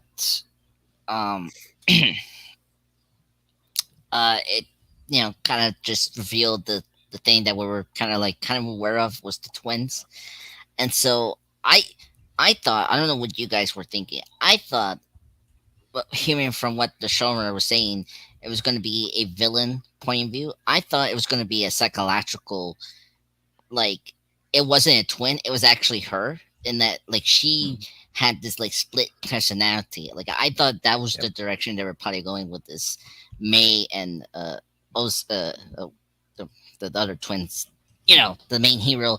I thought it was more of a split personality, and that could have been awesome to see in a Star Wars, adding a bit more of, like, psychological thriller to it. But no, it didn't happen. We just got the twins. I was like, oh, and I kind of like it, like, it's referencing the the the look and Leia, Skywalker, but in a different way. That's something we haven't done with with the twins. So but yeah. So I thought that twist wasn't really. Yeah, what is Jeff laughing at? Yeah. You okay, Jeff? Jeff, you're not dying. This morning I should be fine. He's Please. laughing at what he wrote on the screen, Andres. Yes. Oh my god. is. Oh, I'm sorry. Yeah. Anyway, Jeff. He's neither Jedi or Sith. He's Jeff. Hey, he's a force wielding sex maniac. Oh my god. Or is he a Sidai? I mean. No, he is Space Hugh Hefner. Outer ring in the never. Oh my god, space. Oh my god. Oh my god. We're losing I it. thought- Andres, go on, carry on. Yeah. Sorry. No. Thank you guys. That was funny. I thought Jeff was more of like a star. He's the porn star of a very famous thing back in the 70s. That's what I was thinking about. Anyway, never mind. So, I mean. Okay, so the twins reveal was okay. We all kind of knew that. It was very unspectacular. I just wish they did something that was more unique, something we didn't see in the Star Wars stuff. I thought it was a split personality that was gonna they didn't know that it's just one person, but nope, it was twins. Yeah, and then the heroes, Master Soul and the two apprentices coming in. Conveniently just right in the spot they did he knows that because he sensed the force that he's sensing May is alive because just conveniently before they landed he talks to his apprentice that May has his other apprentice had a twin sister but he thought she died those many years ago and then all of a sudden he revealed he sensed that she's alive. So not much to say. I thought the ending was okay. It just didn't hook you right away. And I seen episode 2, not saying much. It's maybe a major improvement, but overall, I think episode 1 was okay. All right, sir. Thank you. Darth Leach, your thoughts, sir, on the conclusion of the episode? Your mic's off. Muted, sir. Thank you. Sorry about that. I'm really surprised that nobody mentioned the fugitive-esque scene where Harrison Ford is like, I didn't kill my wife. That's reminded me, that scene on the edge of the cliff reminded me of that so I much. don't care. Yeah. And Hen house, shit house, every house. Yeah. And but I did like the ending. One thing in preparation for the show, I needed to know what the friggin' Acolyte is, right? So I'm looking it up, and something stuck out to me is that some form of an Acolyte is you're almost like the third in line. So I'm starting to think about this person who lights their lightsaber at the end. I'm thinking that guy has a master and that he's looking for a replacement. He's looking for his own Padawan so he can go kill his master and be the lead Sith for that whole rule of 2 thing. So I think there's a bigger Sith, and it's either going to be Darth Plagueis or Darth, I believe his name is Tabernus, which was Darth Plagueis's master. So the timing would be perfect for one of those 2 characters to be in that spot. So I think the Acolyte is going to have a lot of influence on where the rest of the Star Wars universe goes, based on that. Shout out to Cool Bro because he actually said something similar to that earlier on. Oh, did he? Oh, what did he say? I can't remember what he said, but he called out something like that earlier, that he'll probably be a Sith looking for a new person. Oh, train. cool. He suggested that earlier. Oh, cool. Very cool. Excellent. Yeah. Thank you. Yeah, I'm sorry. Kubo said like Sirius was not alive during this time, so it could be the one you brought up. Yeah. Plagueis, yeah. Excellent. All right. Going to you, Ben. Your thoughts, sir, on the conclusion of the episode. I think it was kind of kind of a letdown.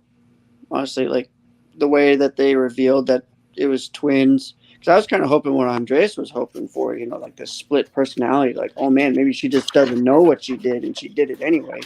But then I was looking at her forehead trying to see the tattoo, and I didn't see the tattoo. So I was just like, oh, so it's somebody else. Don't know who yet. But then she was like, my sister, she's alive. I'm like, oh, well, there it goes. Okay, well, now we know it's twins. She has a twin sister who's bad, but she's kind of good, kind of in the gray. Again, it seems unnatural. Like the pace of this thing, the acting just seems unnatural from the lead character. We'll see. I haven't watched episode 2 yet, so I'm kind of hoping it gets a little better. Excellent. Thank you, sir. Jeff, your thoughts on the conclusion of the episode. Okay. So I just so I don't get sloshed into like what happened in episode 1 versus episode 2. All that ends up happening at the end of episode 1 is that's when Soul actually, basically gets OSHA under his custody and takes him, he's going to take her back or whatever, and all that. So I don't know. It was kind of a disappointment. It was kind of a drop off, right? The ending part of the episode. It was kind of a fall off pace wise. The whole like searching through that wintry planet with the caves and all that and whatnot to find her, and then have her stumble on the cliff was so like stereotypical, right? It's such a stereotypical scene, it was a great use of Soul's Jedi powers to show her vertical like that, or like with her feet like at the same level as the cliff or whatever, then throwing her back on, like that was cool. And I digged how like during this era, the Jedi were more powerful. They had more unique powers, a more unique power set than the Jedi do, like in the newer stuff, in the trilogy era, right? Like in the original trilogy era, they have more distinct Jedi abilities and whatnot, and because they use the Force differently. I think that this show's going to end up being a letdown overall because it could have been something better than what it's going to end up being. But overall, I thought the ending was pretty flat. I think that the OSHA character is relatable, redeemable, but that through at least episode 1, you could work with the character. There's something there, right, to work with. It's a matter of how it flushes out across the whole span of the series. And then of course the whole Sith angle is really cool. It's a dope angle, right? It brings a lot to the table. It's a good ending, right? That part is a good ending, seeing the Sith Lord or whatever that is. And that's pretty much all I got, sir. I'll save the rest for my rating. Okay, thank you. Marv, same question. I thought it was a bit of a letdown in some ways as well. It was a very almost like, we've got to end this episode. So, and also there was something that niggled me, which was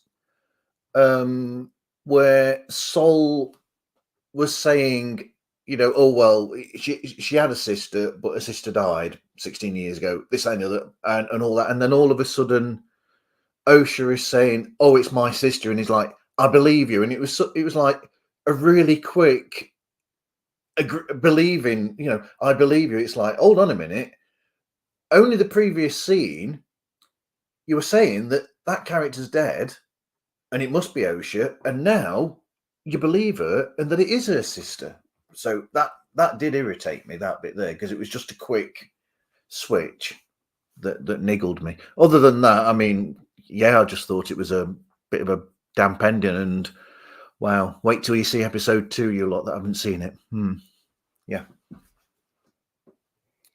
Thank you, sir. Excellent.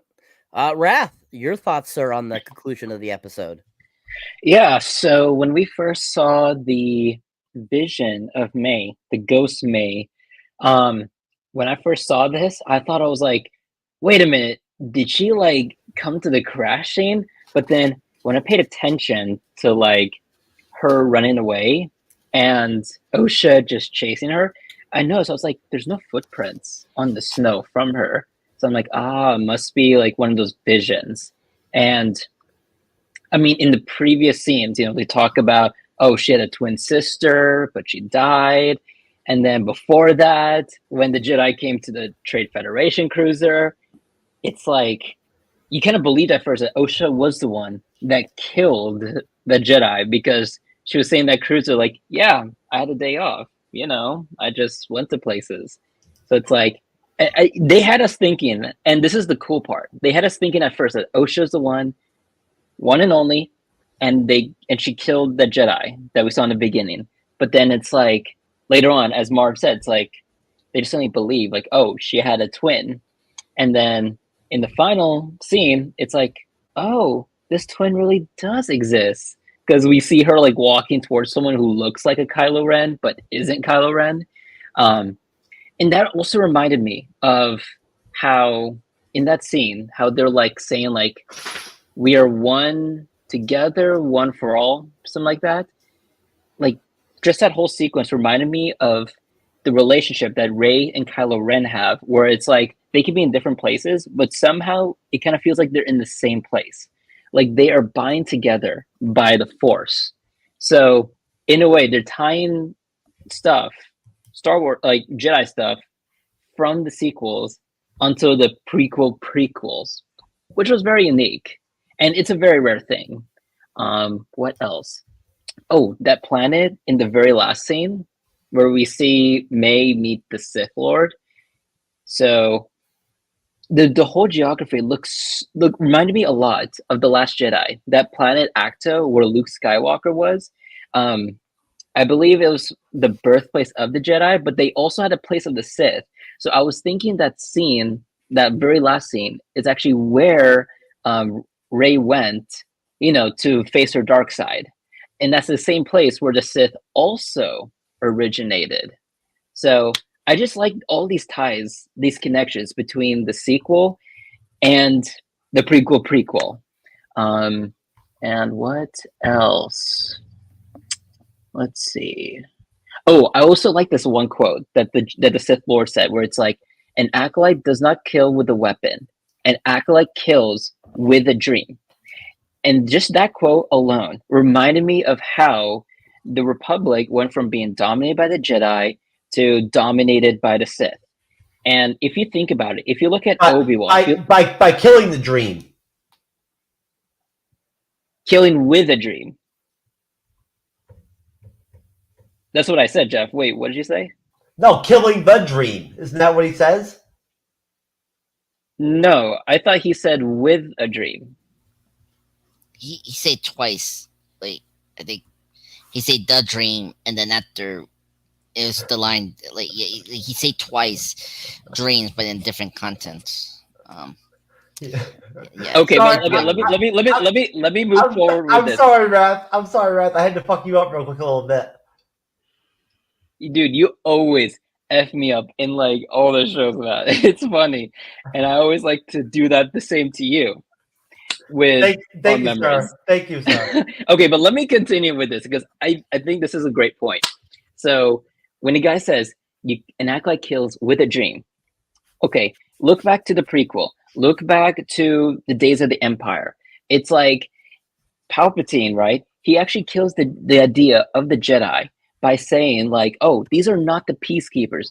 These are the ones that try to overthrow me. So I had to fight back.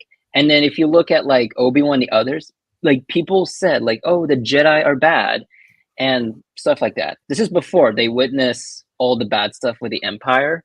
So we see this example already in the other Star Wars trilogies, and this quote is probably where everything of this originated from. That's all. Excellent. Thank you. Great job, everyone. Great job. Excellent. 1,000,000 points to Wrath for giving that great contribution and dealing with Jeff's shit. And then Jeff gets 1,000 points plus 1,000,000 for giving him shit. Great job, Jeff. Great job. Anyways, great job, guys. All right, so giving ratings 1 out of 10, what would you give this episode? Starting with you, Ben. Well, I would probably say around a 6, and here's why. Like, I mean, you can definitely tell that the difference in the creative teams from the shows that we've gotten so far from all the new Star Wars stuff with Dave Filoni, Jon Favreau, to Kathleen Kennedy doing her own thing, and it's not in a good way either. But I have hope for the show. Yeah, the first episode was kind of shaky, but I'm hopeful. As a huge Star Wars nerd, everybody here knows how big of a Star Wars nerd I am, especially you, Marv, if you follow me on Twitter. Yeah. Like, I hope and pray that this thing does really well, especially being in the Old Republic era, because Old Republic era is amazing. And hopefully this also can lead into maybe some High Republic stuff too, if they want to dive back even farther. So it's a 6 out of 10 for me, but hopefully it gets better. All right. Thank you. Jeff, your final thoughts and your rating, sir. I'll give it a 5.5 out of 10. And we'll see what I have. I'll save my thoughts for episode 2. All right. Andres, same question. 7 out of 10. It was okay. The experience for this was very hollow. I have to say, I just felt like you just couldn't attach to really what they have for you to build hook on. Like they messed up Carrie-Anne Moss. They didn't give you a satisfying twist, and then that's it. But overall, I mean, at least it doesn't drop the ball in terms of quality, production design of the creatures, and like there's like good cast here. I mean, like the Squid Game actors here, he's doing a great job. He based his performance on Lee Nis's character from episode 1, Jedi Quinn. So I just hope the best for the show. I did tell Jeff that if episode 2 didn't pick up, then I'm like dropping out from the series, but whatever. But yeah, 7 out of 10. Okay. I mean, 7 out of 10 doesn't sound like you would be dropping out of a series if you're still giving it 7 No, out of 10. I was going to say. So yeah, we'll be. I think Andreas will like episode. I think Andreas will like episode 2. I have mixed feelings. Yes, I do like episode 2. I mean, at least it. So you're gonna be excited for episode 3? Yeah, maybe. I will do it for you guys. Not for Jeff. No offense, Jeff. You're a great brother, but sometimes you're a pain in the butt. But anyway, but yeah, that's it. All right, so we got a 6, a 5.5, and a 7 so far. All right, Mr. Darth Leach, your final thoughts and your rating, sir. All right.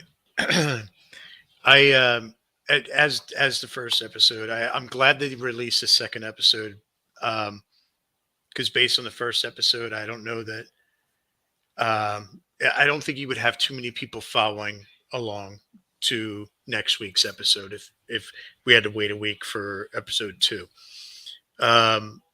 With that in mind, I mean, I'm a huge Star Wars nerd, so any Star Wars is good Star Wars for the most part. But so I would say it's 7.5 for being the first episode. If I was to, lop it in with episode 2 also, I would say probably an 8 or an 8.5. but as an opening episode, it's 7.5. That's reassuring, Dark. Thanks, bud. Yeah. There we go. All right, Wrath. I'll give this episode an 8 because I liked how they tied the books of the High Republic to the show, while also introducing new characters. I also liked how they killed that one Jedi in the beginning, which really gets you hooked. I'm not really much about, the actors, being from like Matrix or others. Like, I just came in open mind, didn't think about like, oh yeah, this guy's from Squid Game, this guy's from Matrix. Like, I'm like, hey, if they're dead, they're dead. But if it's interesting, I like it. So I'm gonna give it an 8 out of 10. Wow. All right, Marv.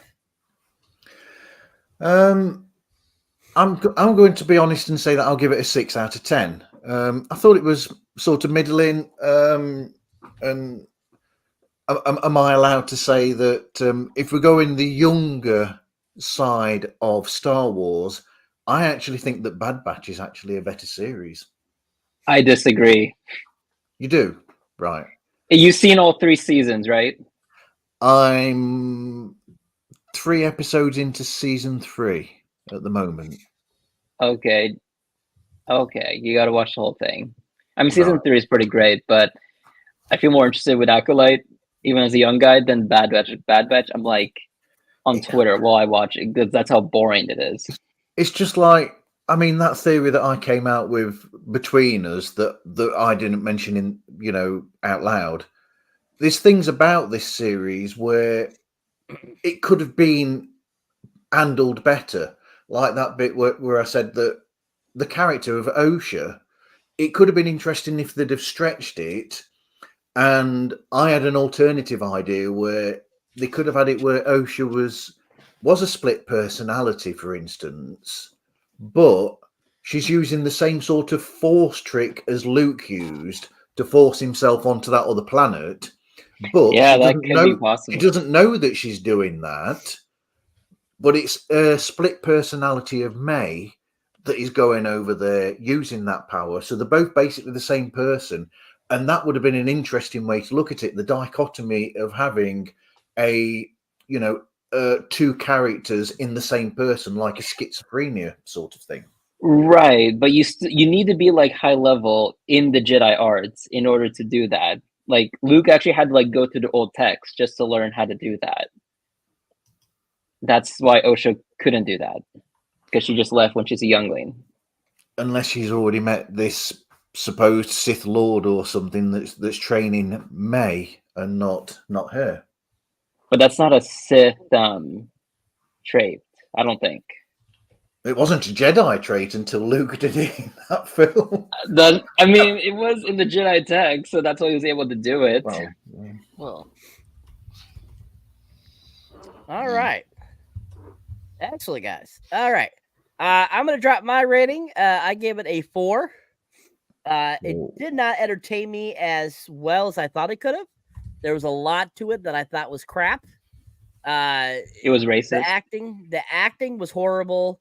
The lead actor was not up to par for what I feel for a Star Wars film and or TV series even. And I just thought that it was not anything that great. So I have to give it a 4. Did not entertain me as well as it could have. Whereas, I mean, I get entertained by some of the cheesiest B movies in the world, and I find them entertaining. This just did not entertain me, so I have to give it a 4. All right. I think they could have actually have done a better first episode by taking the best bits from episode 1 and 2 together and make it about 50 minutes, and they would have made a fantastic episode with the best of both episode 1 and 2 together. Okay. Yeah, agreed. Because I seen episode 2. Are you ready? We're not doing episode 2 yet. That's next Friday. I know. Cyber, did you want to transfer over to me for plugs, sir? Yes, sir. All right, most definitely. I will start off with Mr. Jason Leach over at DGB Productions Network. Now, Jason, I'm not sure if you've been contributing at any of the shows over there recently. But this is your home base essentially, whatnot everything. So if you want to plug anything for DGA Productions for Danny, and Matt and Stacy and everybody else. Yeah, we're always we're always doing new stuff. There's probably 10 or 11 different shows. I'm part of like 2 or 3, and it's a broad range. You know, we got Shit Your Pants Wednesday. It's all about horror movies. We got the Marvel stuff. We've got DC stuff. DJs After Dark. There's a wrestling show. TV's lineup, which talks about old TV series from the 80s and things like that. So there's a little of everything for whatever your interests are. So Okay. check it out. There you go. Check it out. I was just on there recently as a guest myself. Next, Mr. Rathakan, sir, I'm going to pull up your ex Twitter for dissecting. No, don't. Oh, bro. Come on, you get to plug, man. Okay, thank you. Okay, I guess I got doxxed now. Yeah, so here I just talk about just anything related to the stock market, the business world. I do a lot of shit posting. We're live on X right now. Look at that. Woohoo. Oh, wow, 24 plus. Congratulations. Yeah, so I do a lot of shit posting as well, so feel free to avoid the reply section and just focus on my normal tweets. A lot of shit posting, sir? Oh, yeah, you've seen my shit post, Jeff, in the reply section. All right. Good deal, Rathakan. Good deal, sir. Thank you. All right, Marv, I've got 2 for you. I've got I've got the podcast, then I've got the YouTube. Wow, cool. There you go. Apple Podcast. Okay. The floor is yours, sir. Okay. Pods Like Us, a podcast that I have different podcasters on and other creatives. Sometimes I've had podcast listeners on there as well on the show. And we discuss usually their shows to go behind the scenes, find out what they are, in the hope that someone will listen and start listening to these people's shows. That's the basic idea behind it. Well, I'll still pull up your YouTube channel quick. We've got time. Cool. Never hurts to never hurts to try to help out the channel a little bit. When that we did subscribe, so you could add us. We were your 30th subscriber. Yep. Okay. Lots of videos on there. So I've started putting out more video versions of the podcast now. I'm learning how to do that, and it's different doing video for sure. I don't know what else to say, really. Hey, you know what? I hope that coming over with us will help grow your channel a little bit and whatnot, and give you a chance to do some more video. Thank you, guys. Thanks a lot. We appreciate you, Mark. Most definitely, Marvin. It's been great, man. And I hope you enjoyed your time with us. And you're more than welcome to come back. I know it's tough for you being over in the UK. You know, it's late. It's really early in the morning right now. Quarter to 5. Yeah. Yep. If you want to take off, sir, while we do the rest of our plugs, it's up to you. I'm fine. All right. I'm just Pop Culture Guy, sir. What's going on over? I'm just Pop Culture Guy channel presents. Well, still steady. I'm up to still 950 subscribers. Just recently, I just posted my Star Trek 3, the Searcher Spock 4-year anniversary tribute. Check that out. Can't believe it. It's this year in June. And then live stream review. I just posted the Jackie Brown live stream review, so that's up for this Sunday. Me, Jeff, are going to review that this month. I just discussed this with Jeff in the Monday report. Afterwards, that we're going to do a Tarantino month. So we're not only going to do Jackie Brown, we're going to do Pulp Fiction for his 30th anniversary this year. So that's going to be our second live stream within 2 weeks. So yeah, so I want to thank everyone here for joining us. This was a blast. Great panel. It was great to see you, Marv. It was great to see another British person. It's been a while, and it was great to see Darth Leach. It's great to see you again, Raph. As always, you're always a fun person. Ben, I'm so happy to see you again, brother. It's great. This was a fun Wednesday, you guys. It was a blast. Oh, we lost Jason, I guess. Oh no. That's okay. He'll be back. Cyberneticshark, sir, you are next. All right, as always, if you enjoy me here as a moderator or on the panel, you can check out my solo content. You can find me under Cyberneticshark on YouTube, Twitch, Twitter, or X now, TikTok, Facebook, Instagram, pretty much anywhere that there's a social media platform. I'm there, Patreon, all that kind of good stuff. And as you can see there, my most recent review was Kingdom of the Planet of the Apes. If you have not seen that, definitely check out that review. It's a really great film. I'll be putting up my 10 best films of 2024 so far here. Keep your eye out for that. I'll be having more reviews and trailer reactions coming up soon. If you haven't seen some of my shorts recently, some of my recents there are Shocker, Boy Kills World, First Omen, and Sympathy for the Devil. All great films. If you have not seen any of those, check them out. Really great fun. And yeah, definitely we'll be getting more content out there for you guys. And some different stuff coming your way. And yeah, keep on trucking. I'm at 1,104 subscribers now. We're just going to keep on trucking. Great job, sir. Great job moderating tonight. Big panel. You did a great job. Great show, everybody. Any final thoughts? Any last minute thoughts from anybody in the panel tonight? No? Okay. Well, we're out of here then, folks. God bless everybody out there. God bless, all the good people over at the Acolyte and the $180 million they spent on this series so far. And God bless us that are going to be having to review episode 2 and then 3. Shit can get rough. So peace out, everybody. Later.